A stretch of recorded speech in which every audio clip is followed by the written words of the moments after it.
Praise the Lord. The best wishes to you and your family members in the name of God. దేవుని నామమునకు మహిమ కలుగును గాక. దేవుని నామం పేరిట మీకును మీ కుటుంబ సభ్యులకును శుభాభివందనములు. ఈరోజు దేవుని వాగ్దానం. Today God's promise. యెహోవా లెమ్ము, దేవా బాధపడు వారిని మరువక నీ చేయి ఎత్తుము. కీర్తనల గ్రంథం 10వ అధ్యాయం 12వ వచనం. Arise, O Lord, O God, lift up your hand. Forget not the afflicted. The book of Psalms chapter 10 verses 12.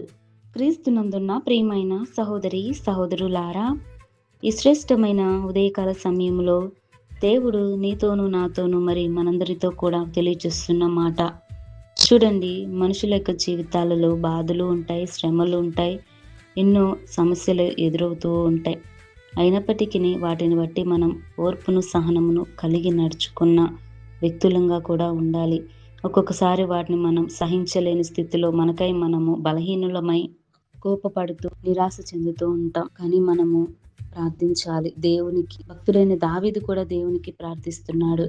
యెహోవా లెమ్ము, దేవా బాధపడు వారిని మరువక నీ చేయి ఎత్తుము అని ప్రార్థిస్తున్నాడు. చూడండి, మనము కూడా ప్రార్థించాలి. మన యొక్క సమస్యలను బట్టి మనం ఏదైనా బాధపడుతున్నామేమో దేవునికి ప్రార్థిస్తే దేవుని యొక్క హస్తం మనకు తోడుగా ఉండి మనకు సహాయం చేస్తుంది. చీకటిగా ఉన్న మన బ్రతుకును దేవుడు తన వెలుగుతో బయటకు తీసుకువచ్చి నిత్యమైన జీవితాన్ని తన యొక్క కృపతో దేవుడు మనకు సహాయం చేస్తాడు. అట్టి దేవుని మనం కలిగి ఉన్నాం కనుక ఈ రోజున దేవుడి వాక్యమును మనందరి జీవితాలలోనూ దేవుని యొక్క కృపా కాపుదల మనందరికీ తోడయుండును గాక.